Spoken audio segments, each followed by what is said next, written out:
The phone started ringing at 9:47 a.m. Not one call, 18 calls in 3 minutes. My laptop sat open on the kitchen counter showing my bank account. $1,500, deposited 20 minutes ago, my entire severance package for 6 years of work. And on my phone screen, emails were flooding in so fast the notifications couldn't keep up. Subject lines in all caps, system down, emergency, everything offline. I took a sip of coffee and watched the chaos unfold in real time. NetDynamics Solutions, the company that fired me yesterday, was completely dark. Every system, every application, every single piece of software I'd spent 6 years building. 3,000 employees locked out, $40 million in monthly transactions frozen, customer data inaccessible. The 19th call came from Richard Thornwell, the CEO himself. I let it go to voicemail. Because somewhere in that panic, someone was about to realize a critical detail nobody had bothered to confirm. I own the servers, not the company, me. In the contracts, they expired the moment that $1,500 severance cleared my account.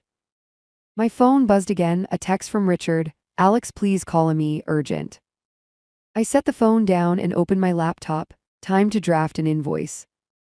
Access fee for the infrastructure they thought they owned, $500,000 per month.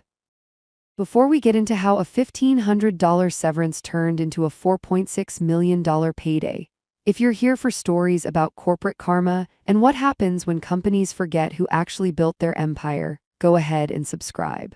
We're pushing toward 5,000 subscribers and your support keeps these stories coming. Stick around until the end, there's more to. My name is Alexandra Morrison. For 6 years, I was the senior software architect at NetDynamics Solutions, but that title never captured what I actually did. I built everything, the entire infrastructure, every critical system they depended on. I grew up in Michigan. My parents owned a small hardware store, the kind of place where customers became friends and handshake deals still meant something. My father taught me that expertise has value, but he also taught me to stay grounded. I watched him help neighbors fix broken equipment for free, saw my mother extend credit to families going through hard times.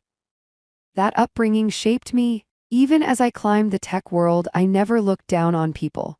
I mentored junior developers, respected the support staff, remembered everyone's names. Not because it benefited me, but because that's who I was raised to be. But empathy is currency you can't deposit in a bank. And loyalty, I learned, only flows one direction in corporate America. 6 years of my life, 6 years of building something exceptional from nothing. And it took exactly one entitled executive's niece to destroy all of it. When Richard Thornwell hired me, NetDynamics was drowning. Their software crashed twice weekly. They couldn't scale past a few hundred users.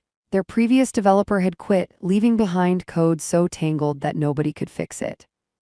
Richard was desperate. Build me something bulletproof, he said. Something that grows with us. I'll give you equity, full creative control, whatever you need. I built him a masterpiece. 3 months of nearly living at the office. I architected everything from scratch: microservices, redundant databases, API-first design, automatic scaling, security protocols that could stop serious attacks cold. But here's the detail that mattered. The company was broke. Their credit was terrible. Traditional enterprise hosting required deposits and contracts they couldn't secure. So I made a proposal. I would lease the server infrastructure personally on my credit with my money. The company would reimburse me monthly $4,500 for server costs and management. Richard agreed immediately. We signed a simple contract. Everyone won. Or so I thought. The software I built was extraordinary: clean code, brilliant architecture, automated systems that predicted failures before they happened. Within a year, NetDynamics exploded from 200 clients to over 3,000. Richard was thrilled. My reviews were perfect. I got bonuses, awards, public praise. But success attracted a different kind of attention. Richard started hiring executives, expensive ones, a chief operating officer, a chief marketing officer, a chief financial officer who questioned every budget line item. Then came Kyle Hutchinson as VP of Technology, a guy who'd failed at 3 Silicon Valley startups but talked like he'd invented the internet. Kyle wanted to change my architecture, modernize our approach, he'd say, using buzzwords to mask his complete lack. Olivia Thornwell graduated business school 18 months ago. She was Richard's niece, his brother's daughter, smart, ambitious, and completely inexperienced. Richard made her director of operations after 3 months. She had ideas about operational efficiency and eliminating redundant expenditures. She scheduled meetings about meetings. She implemented approval processes that turned simple decisions into week-long bureaucratic nightmares. And she fixated on my server arrangement. "Why are we paying you $4,500 monthly?" she asked during a review. "That seems excessive for basic hosting." I explained the arrangement calmly, showed her cost comparisons, demonstrated we were saving money. "But we're paying you personally," she pressed. "That's a conflict of interest." "The company is reimbursing me for a service I provide at below market rates," I countered. "The servers are leased under my name with my credit." Kyle jumped in because he couldn't help himself. "Olivia has a point, it's unusual, we should bring this in-house." Richard intervened. "This arrangement works perfectly, let's move on." That should have ended it. It didn't. Olivia launched an operational audit. She hired consultants who spent 3 weeks producing a 70-page report that basically said, "Everything works, but you could do things differently." They called me a vendor. After 6 years of building their foundation, I was a vendor to be optimized. The consultants recommended transitioning to corporate-controlled infrastructure. Kyle loved it. I was ordered to create a transition plan. I spent 2 months developing a comprehensive proposal. Migration cost $240,000. Timeline, 8 months. Olivia looked at it like I'd personally insulted her. "This is ridiculous," she said. "This shouldn't cost $250,000. We process 40 million in monthly transactions with zero downtime tolerance," I explained. "We need redundancy during migration, extensive testing, we need someone who can do this efficiently," Kyle interrupted. "Maybe we need specialists." They brought in 3 consulting firms, 2 quoted even higher. The third, some outfit called TechnoForward, quoted $75,000. I knew it was garbage. "You can't migrate this complexity for $75,000. I said exactly that. Olivia smiled coldly. "Maybe you've overcomplicated things." Richard looked exhausted from board pressure. "Let's do a pilot project, have TechnoForward migrate one non-critical system." I knew how it would end. TechnoForward spent 6 weeks trying to migrate the customer portal, the simplest system we had. They crashed it 4 times, exposed security vulnerabilities, and delivered something that ran 40% slower. Richard shelved the migration project. "Alex, the infrastructure stays as is." I should have felt vindicated. Instead, I noticed Olivia's expression across the conference table. Pure rage. After that, everything changed. My opinions became just one perspective. Projects I'd led were being handled by the team now. Budget requests needed 3 approval levels. Then the company created a C-level position, Chief Technology Officer. It should have been mine. I'd built everything. They gave it to Kyle. Richard called me to his office to explain. "Kyle has executive experience," he said, not meeting my eyes. "The board felt we needed someone who could interface with investors." "Is this Olivia's decision?" His silence answered everything. "She's on the board now," he finally said. "Her father invested significantly, she has influence. Family money trumped competence." Kyle, empowered by his new title, immediately made terrible changes. He hired unqualified junior developers. Olivia's redecorated office was all white and chrome, a decorator's vision of tech executive sophistication.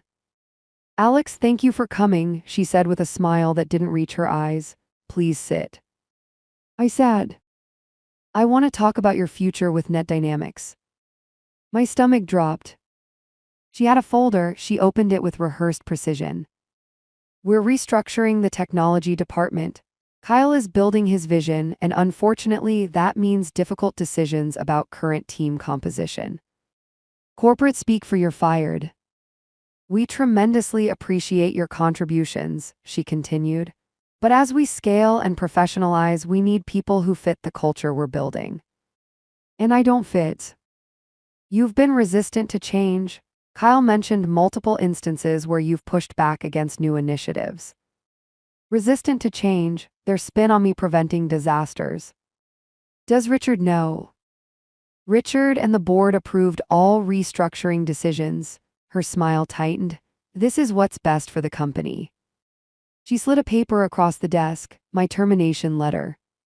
We're offering a generous severance package, $1,500 as a thank you for your service. I actually laughed. $1,500 for 6 years.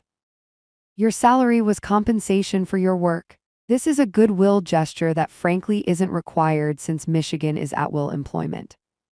They'd researched that, prepared. What about the server contracts? We'll need you to transfer those to the company. It will coordinate. Naturally. I read the termination letter, standard legal language, nothing specific about the servers except returning all company property and access. But the servers weren't company property, they were mine. I signed because refusing wouldn't change anything. We'll have security escort you to collect your personal items, Olivia said, standard protocol. A security guard I'd known for years stood awkwardly while I packed. 6 years fit into 2 boxes. By 10:30 a.m., I was in my car. By 10:47 a.m., the severance hit my bank account. By 10:48 a.m., I'd made a decision. At home, I poured bourbon and started thinking about the server situation. The contracts were in my name. Alexandra Morrison, personally, had signed 3-year leases with server farms hosting NetDynamics' entire infrastructure. The company reimbursed me monthly, but legally I was the client of record. I pulled up the contracts, read them thoroughly. The terms were clear. I could cancel with 30 days notice or let them auto-renew. Payments processed automatically from my business account, then NetDynamics reimbursed me. Except they just fired me. I checked my business account. Their last reimbursement had come through 5 days ago, covering server costs through month's end 3 weeks from now. What happened after that? I consulted 3 contract attorneys over the next week. The consensus was unanimous. I had no legal obligation to transfer the contracts. They were private agreements I'd entered personally. NetDynamics reimbursing me didn't create ownership rights. One attorney was blunt. You own the servers. The data on them exists in a gray area. They own the data, but they're storing their property in your facility, like a storage unit. What happens if I stop paying? The hosting company gives a grace period, then suspends service, eventually deletes everything. And the company, they'd lose access. They could sue, but they'd have to prove you had a legal obligation to maintain their data. That would be difficult since the contracts are in your name and you're no longer their employee. Another attorney added, if they want continued access, they'd need to negotiate with you, whatever terms you set. Whatever terms I wanted. I started calculating NetDynamics exposure. Customer data for 3,000 clients, 40 million in monthly transactions, all proprietary applications, all backups also stored on my infrastructure. Without the servers, NetDynamics would be completely non-functional, not slowed down. 2 weeks after termination, Kyle emailed me. Hi Alex, hope you're doing well. We need to get the server contracts transferred ASAP. Let me know what you need from our end. Thanks. The exclamation points were insulting. I waited 4 days to respond. Kyle, the server contracts are complex. I'll need to review them with my attorney before making changes. I'll be in touch. Kyle responded immediately. No need for attorneys, just transfer the account ownership. Should be simple. I didn't respond. A week later, accounting emailed asking for my final invoice. Final invoice. They were cutting me off. I sent an invoice for the current month's costs. The payment came through 3 days later, which meant in 27 days the server contracts would come up for renewal. If I didn't pay, there would be a 10-day grace period before suspension. I marked the date and waited. For 3 weeks, silence from NetDynamics. They'd forgotten or assumed I'd handle it quietly like always. 24 days after termination, the IT director emailed, "We've noticed the server contracts are still in your name. Please provide administrator access immediately." I responded, "The servers are under private contracts in my personal name. I'm evaluating the best approach for any transition. I'll be in touch." He replied within minutes, "This is company infrastructure. We need access now. The infrastructure exists on privately leased servers. I'm happy to discuss this further with legal counsel given the complexity." Legal counsel, the corporate panic button. The next email came from their legal department, cautiously professional now. They wanted to discuss the situation and reach a mutually beneficial arrangement. I scheduled a call for 2 days before the contract renewal date. The call was scheduled for 2 p.m. on Friday. At 9:30 a.m., Richard started calling me. I let it go to voicemail. He called again and again. First voicemail, "Alex, it's Richard. We need to talk urgently. Please call me." Second, "Alex, legal is telling me we have a situation. Call me, please." Third, at 11 a.m., "Alex, the systems are showing warnings about the server leases. I need to understand what's happening." They'd finally checked, finally realized their foundation was about to vanish. I texted at 1 p.m., "Still available for the 2 p.m. call we scheduled." At 2 p.m. exactly, I dialed in. 8 people on the line: Richard, Olivia, Kyle, their attorney, the CFO, IT director, 2 others I didn't recognize. "Alex, thank you for joining," Richard started, voice tight. "We're trying to understand the status of the server contracts." "What would you like to know? Why haven't they been transferred?" Olivia demanded. "Because they're private contracts in my personal name and I haven't initiated a transfer. You were supposed to handle that when you left." "Actually, nobody asked me to. There was no formal transition plan discussed." The corporate attorney jumped in, smooth and diplomatic. "Miss Morrison, we're hoping to clarify the situation and move forward cooperatively." "I'm happy to cooperate. What needs clarifying?" "Our understanding is that while the contracts are technically in your name, they were established for company purposes and paid with company funds.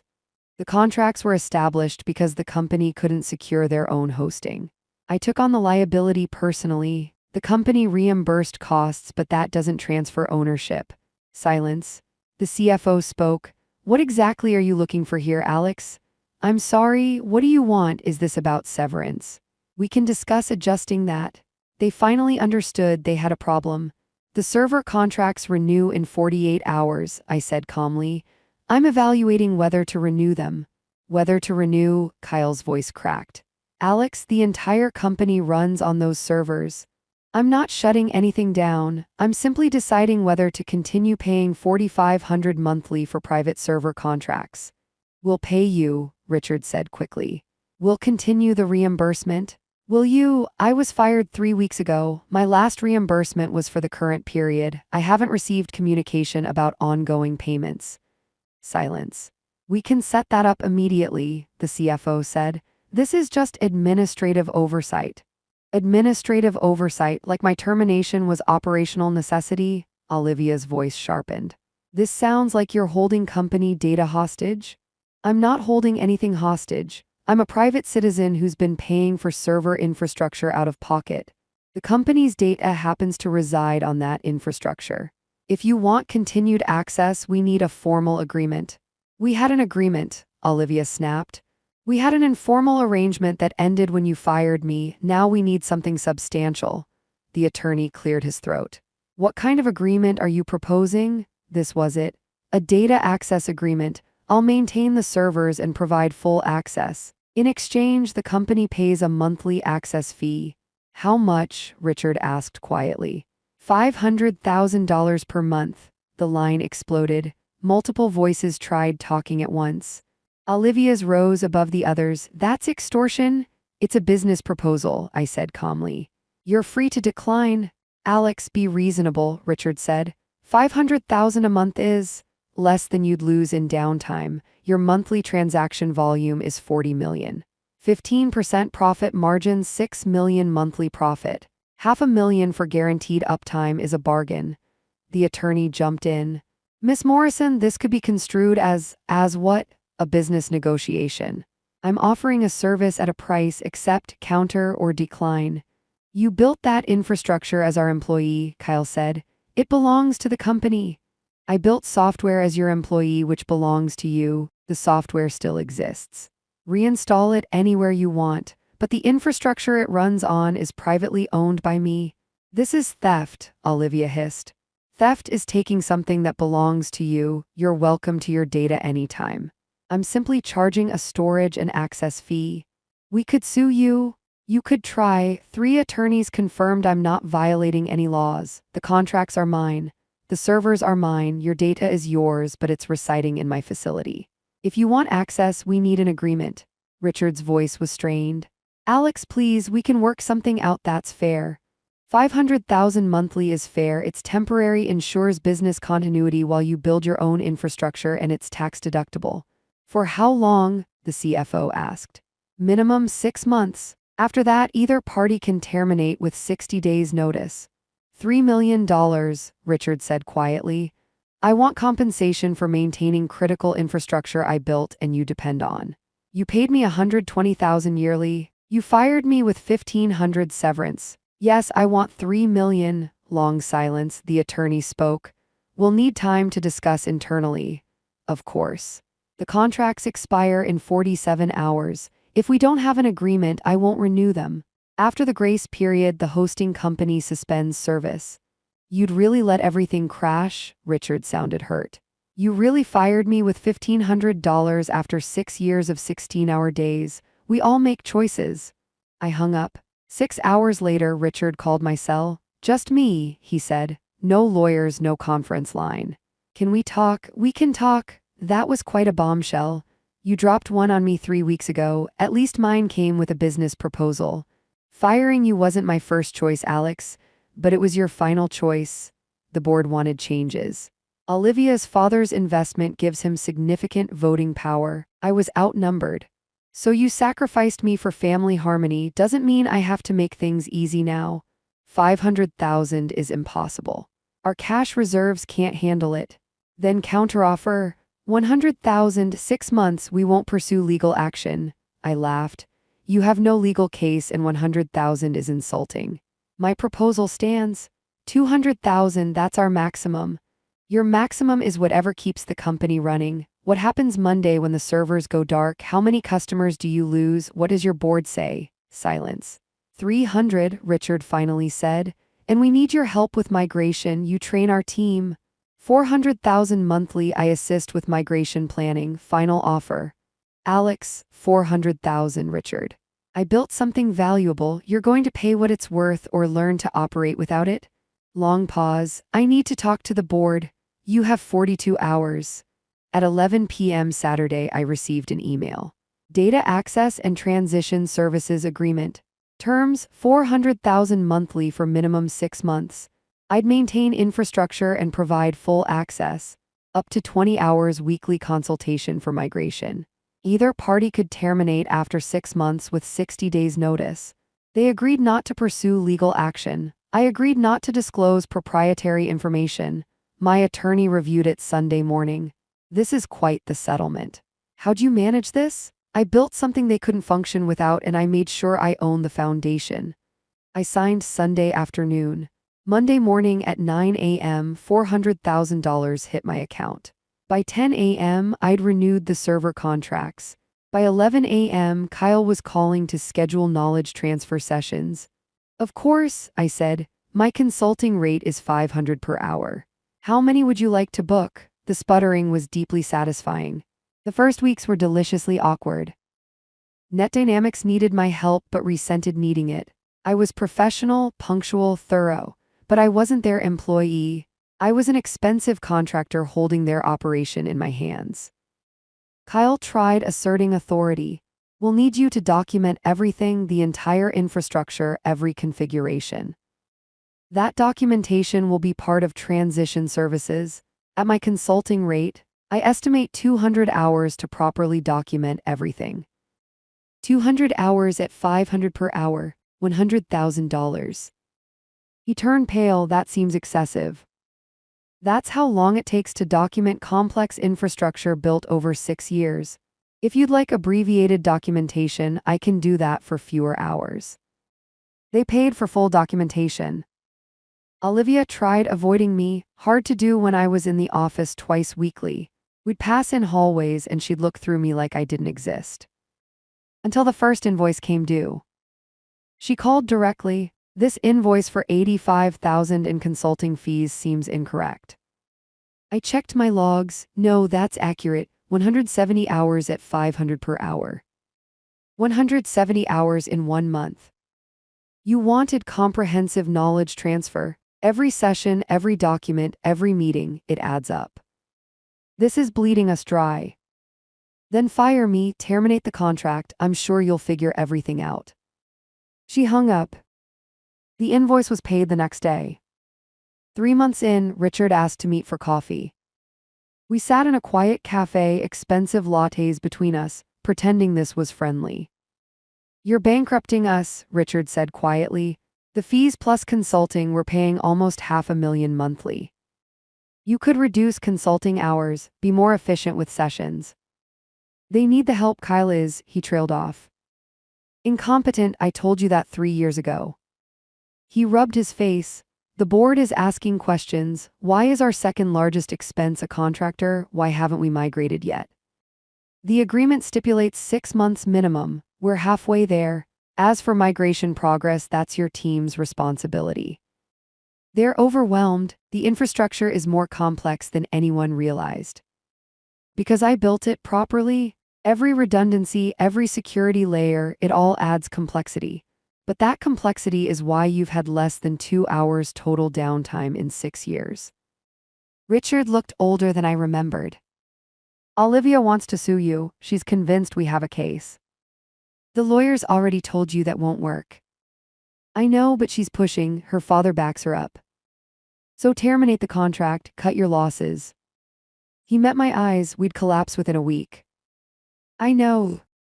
He laughed bitterly. You really got us. We fired you and you made us pay for it. You taught me a lesson, Richard. Loyalty means nothing. Only leverage matters. I just happen to have all of it. What would it take to reduce the fees, extend the timeline, give us breathing room? Why would I do that? Because you're not vindictive, you're better than this. I considered. You're right, I'm not vindictive, but I'm also not a charity. You made a business decision firing me. I'm making business decisions now. Is there any number that makes this right? A settlement to end it. You want to buy me out? I want to stop bleeding money. I thought about it. The contract guaranteed $2.4 million over 6 months. I'd already collected $1.6 million. $5 million, I said, lump sum. I'll provide 3 months transition support at no additional charge. $5 million, he looked ill. Less than you'd pay over a full year, comparable to what botched migration and downtime would cost, and it's what my work was actually worth. Richard stared into his coffee. I'll take it to the board. 3 days later he called.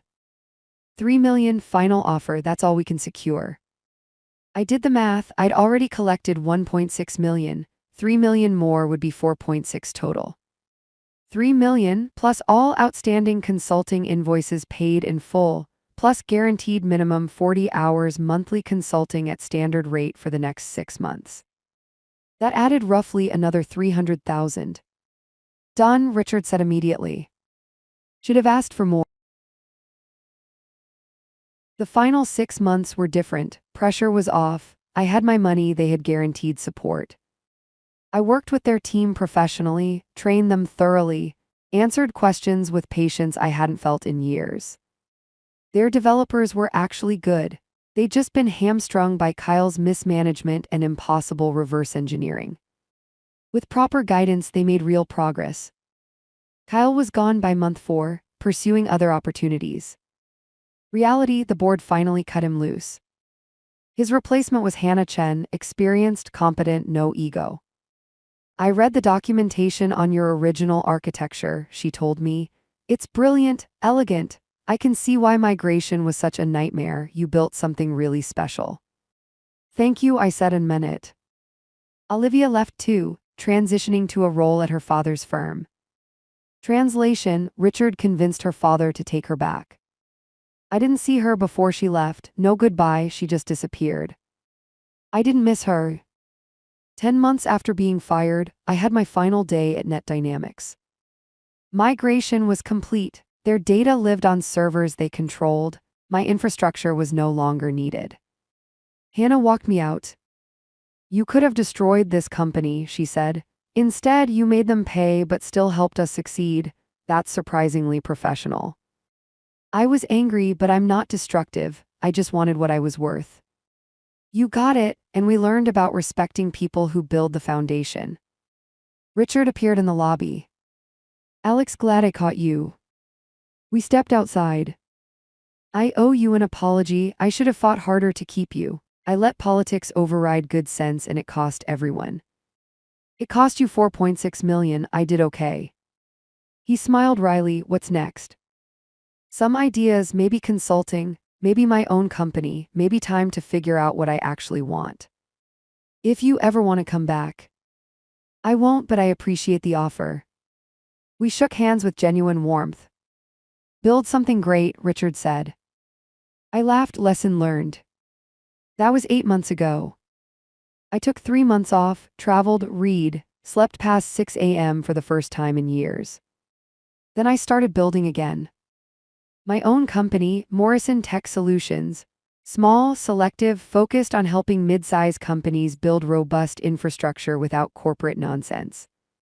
My first contract was with a manufacturing company screwed over by consultants who promised everything and delivered garbage. I built them something solid, trained their team, charged fairly.